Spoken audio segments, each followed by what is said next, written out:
नमस्कार, मैं हूं मोना और आप देख रहे हैं NIA न्यू इंडिया एनालिसिस। आज बात एक ऐसे रिश्ते की जिसका नाम लेते ही चेहरे पर मुस्कान आ जाती है। जी हाँ, दोस्ती। आज दुनिया फ्रेंडशिप डे मना रही है, मगर आज NIA आपसे एक सवाल पूछ रहा है, क्या सिर्फ हैप्पी फ्रेंडशिप डे का देने से दोस्ती पूरी हो जाती है?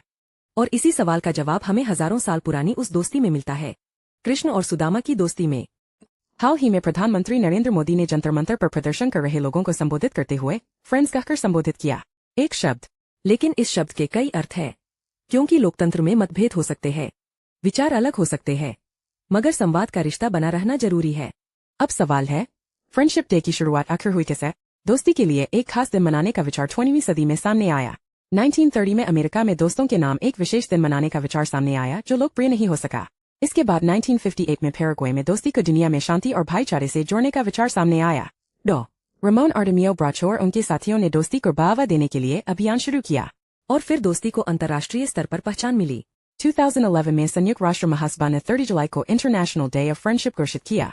इसका उद्देश्य केवल दोस्तों को बधाई देना नहीं था, बल्कि समुदायों और लोगों के बीच शांति, सहयोग और आपसी समझ को बढ़ावा देना था।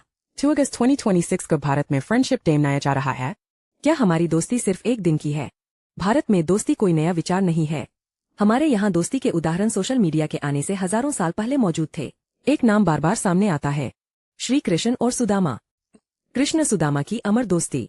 कहानी शुरू होती है एक गुरुकुल से, जहाँ कृष्ण और सुदामा साथ पढ़ते थे। एक तरफ राज परिवार से आने वाले कृष्ण और दूसरी तरफ साधारण परिवार से आने वाले सुदामा। लेकिन गुरुकुल में न कोई राजा था, न कोई गरीब, थे तो सिर्फ दो दोस्त। समय बीत गया, कृष्ण द्वारका के राजा बने और सुदामा का जीवन गरीबी में गुजरने लगा। सुदामा की पत्नी ने उनसे कहा, आप कृष्ण के पास जाइए, वे आपके मित्र हैं। सुदामा के पास कृष्ण को देने के लिए कुछ खास नहीं था। उन्होंने पड़ोस से मिले थोड़े से पोहे बांधे और कृष्ण से मिलने द्वारका पहुंच गए। द्वारका पहुंचकर सुदामा कृष्ण के महल के सामने खड़े हुए। वहां पहरेदार थे, भव्य महल था और सामने द्वारका का राजा। लेकिन जैसे ही कृष्ण को पता चला कि सुदामा आए हैं, कृष्ण अपने सिंहासन से उठे और अपने पुराने मित्र से मिलने दौड़ पड़े। यही वह क्षण है जो दोस्ती की सबसे बड़ी परिभाषा बन गया।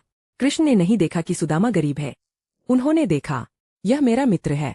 सुदामा अपने साथ लाए पोहे छिपाने लगे, लेकिन कृष्ण ने वह पोटली ले ली और प्रेम से उसे स्वीकार किया, क्योंकि कृष्ण के लिए उस पोटली की कीमत उसमें मौजूद पोहे नहीं थे, उसमें छिपा था सुदामा का प्रेम।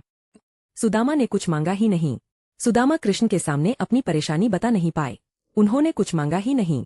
मगर जब घर पहुंचे तो उनकी झोपड़ी की जगह एक सुंदर भवन दिखाई दिया। उनकी पत्नी ने बताया कि कृष्ण की कृपा से उनकी गरीबी दूर हो गई। सुदामा की आंखों में आंसू आ गए, क्योंकि उन्हें समझ आ गया, सच्चा दोस्त वह है जो आपकी जरूरत आपके कहे बिना समझ जाए। तो इस फ्रेंडशिप डे सिर्फ अपने दोस्तों को हैप्पी फ्रेंडशिप डे मत कहिए, उन्हें समय दीजिए, उनकी बात सुनिए, मुश्किल वक्त में उनके साथ खड़े रहिए, क्योंकि कुछ दोस्तियां तारीखों की मोहताज नहीं होती, कुछ दोस्तियां समय के साथ पुरानी नहीं होती और कुछ दोस्तियां इतिहास में अमर हो जाती है। मैं हूं मोना, आप देख रहे थे NIA न्यू इंडिया एनालिसिस। अगर आपको यह कहानी पसंद आई हो तो वीडियो को लाइक करें, अपने इस खास दोस्त के साथ शेयर करें और NIA को सब्सक्राइब करना न भूलें। कमेंट में जरूर बताइए #####। आपकी जिंदगी में आपका कृष्ण या सुदामा कौन है? नमस्कार।